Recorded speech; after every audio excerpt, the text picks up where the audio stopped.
Hello and welcome everyone back to my another video tutorial. So this time I want to introduce you with amazing feature the Vectorize IO introduced it some time ago. Well, before I created tutorials to show you how you can chat with PDF documents, how you can extract this data and etc. So this time I want to introduce you with their amazing feature that you can create a RAG using your images. So this means that you can pick hundreds or thousands of images, for example receipts, scanned PDF or etc. Upload all of this into their platform. Their system automatically gonna parse it and create the data structures for you and store it in the database if you connect it. And what's the best part is that it's totally free to test it around and you can chat with your documents, try to search for information or etc. So I decided to create this amazing short tutorial to demonstrate how cool it is, and I'll show you how we can upload our receipts and how we can use AI agent to interact with our receipts, for example to summarize, to extract information, or for example identify some kind of suspicious activity in our purchase. And you'll see how easy it is with Vectorize IO, Python and etc. So the first thing is, if you want to do this, you need to sign up to Vectorize IO, link is in the description. And next thing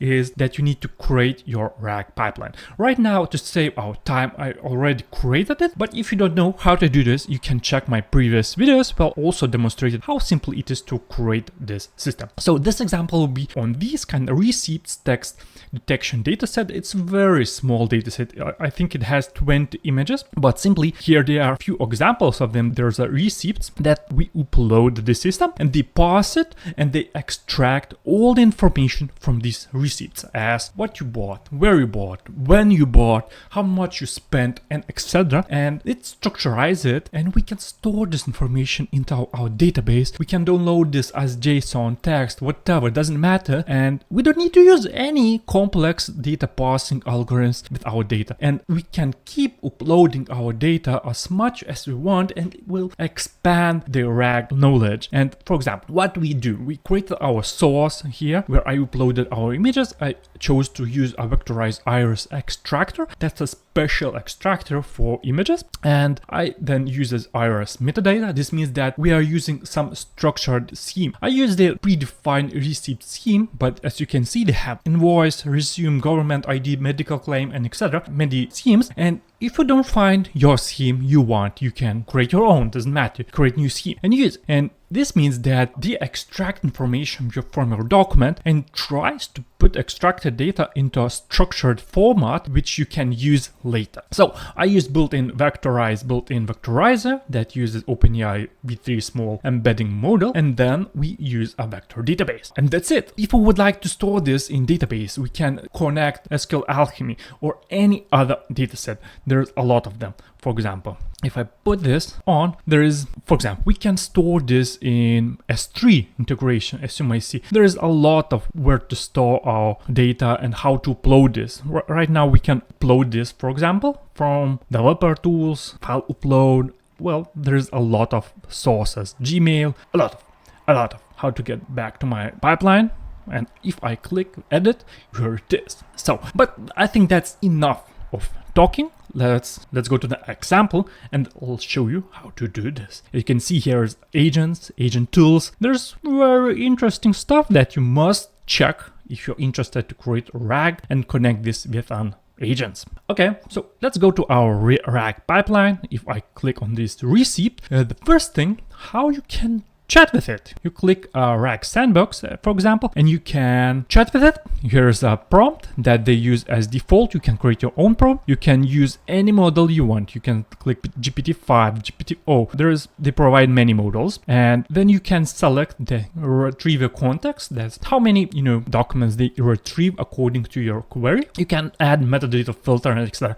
There's a lot of features that you can do. And for example, if I go to my documents, here's these images that I I upload. If, for example, there's 0 JPEG and I go to my 0 JPEG, you can see that this is Walmart, item sold to, and etc. And if I click on this, you might see the extracted information from this receipt. This is Walmart receipt with the following text: Walmart always, low prices always. That's exactly what they did. This is why I'm saying you don't need to use anything else but use their extract. So you can see that this is the metadata and etc. and you need to connect with it. So we click connect, they provide this kind of endpoint or organization, pipeline ID, and etc. generate token, and we can upload this. And this is very simple how to do so. So let's go to my Python code and I'll demonstrate you how to connect all of them. So as before, I created this Amazon support agent where I demonstrated how you can communicate with PDF documents. So this is another agent where I demonstrate how you can communicate with your receipts. Well, actually, it's almost the same agent code, simply maybe I added some additional debugging code lines, tweaks, and etc. But actually, it's all the same as before. So we copy and pasted this agent and simply we create our tools that we are interested to use. So I go to, if you want to understand more about how this agent works, you need to go to the code,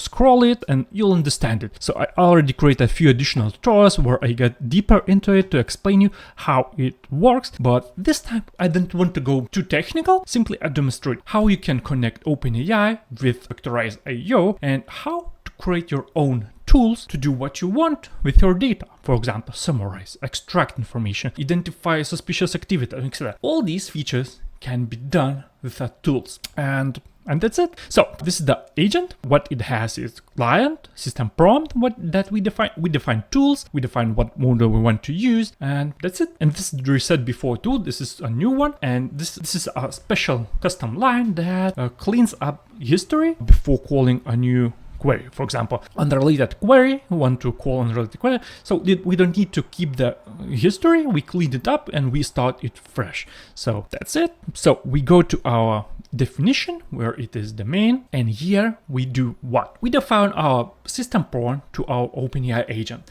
So here I have 5 tools. So I define 5 prompts for each of these tools and I connected them. So this means that it should always retrieve documents after starting a new session. This means that this agent should extract metadata and data from Vectorize IO before doing something with it. Then we provide some query. For example, summarize my spendings by category over all my purchases in 2040, wording from highest to lowest spend per category. This means that it needs to analyze the extracted data and do what we request. Next, what we wanted is when we get an answer, we not always want to get this in a plain text. This means we want to have a structured data. For example, if we want to save it as Excel or any other table, we need to have a structurized table. So these are additional few tools that creates a structured response table, and this kind of saves the table tool and build data frame tool. If you want, we could go deeper inside of each of these tools, but main idea is that with this tool, we retrieve Vectorize IO data. With this data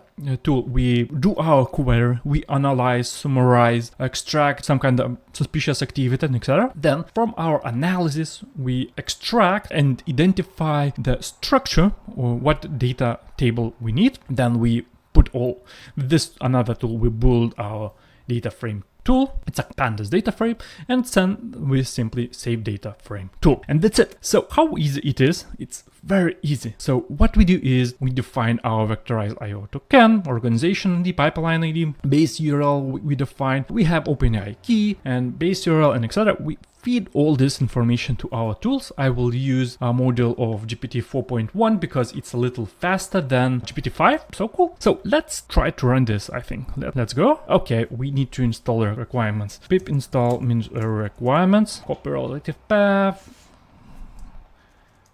like this.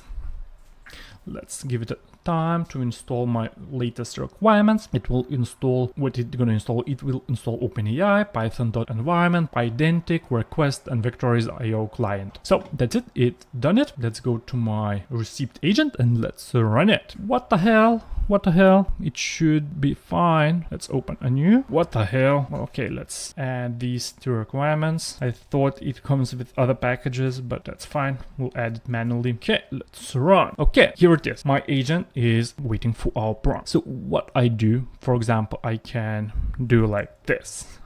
Summarize my spendings by category over all my purchases and 2040 ordering from highest to lowest spend by category. Starting retrieve documents tool. Let's give it a second to retrieve it. So here it is. Right now it retrieved the documents. Here I have a print tool that to see what tool we are calling here in our agent. So it's right now calling analyze documents tool. This means it goes to OpenAI client through OpenAI. So let's wait for response. And here it is. As you might see, it analyzed the data we got and gave us the summary. It summarized by category and etc. So, but it's not very convenient to have this kind of data in our like a Python terminal. So what I want it to convert it to table. Convert it to table. So right now it will call another tool, insert table scheme tool. So let's wait also for this response. Now it's starting build data frame tool. So this means it will put all the data into a table, pandas data frame. So as you see, agent told me that this table is already formatted with columns, category, total spend, and item included columns. And do we want to save it on disk? Yes or no? So yes. Please specify your preferred format, CSV, JSON, parquet, and file path. So yes, save it to, I don't know which one, CSV. Yes, save it to CSV format. So let's see if I have some extensions to check the CSV. Excel viewer. Okay, I have an Excel viewer, so it means I will be able to check what we have there as CSV format. So let's wait a little bit. Oh damn, you might see I forgot to install the pandas. So let's do it. Pip install pandas. Pip install pandas. I'll add this to here. Pandas. What it is 2.3.2. So let's save it. So this means we need to run another query. But you understand what I said. I'll install the pandas and I can run another query. That's totally fine. So you want to copy and use elsewhere? No, I don't want it. So okay, doesn't matter. Let's start a new session. Bam, and let's run this again. So what we can run another query. Can you flag list any unusual transactions from my purchase history? Okay, let's try this one. So it will store the retrieve documents tool, then analyze tool, and we'll get our results. Let's wait for it. So you might see that it identified the suspicious purchases from all my purchase history, from all these 20 receipts. And what I can do, convert it into table. Convert into table, of course, and we'll save it on disk, and you'll see that we can view it in CSV format. So let's give it a chance to do so right now because we have installed the pandas. Oh, cool. So it gave me this kind of cool suspicious activity detection of my purchase. And you might see what are the reasons. So for example, a few of them were pricey, unusual product description, and no amount, and etc. Well, there are two different things that gave an answer to me. So, okay, save it as CSV, I guess. Save it as CSV. So it gave me the response that it was saved as CSV in the following path, and that's it. It did its job. So let's look at it. Okay, so I'm not sure. Yeah, I can view it in CSV, and as you might see, it's pretty cool. It saved it into CSV. These don't have amount, so this is also suspicious. So that's cool, and you might see that it's very simple to use this agent. Well, it's not that fastest agent right now we can use, but there is a lot of ways we could optimize. Right now it takes a lot of time to get response from OpenAI, but this could be changed by changing the model and the priority we use and etc. So I'm happy with it. It works as expected, and you can try way more with it if you want. I wanted to show you that it's amazing how you can extract and chat with your documents, with the data you have, and etc. It's unlimited power to use the vectorized IO, and I believe the vectorized IO will implement these features by themselves, and then we won't need to use any Python stuff and etc.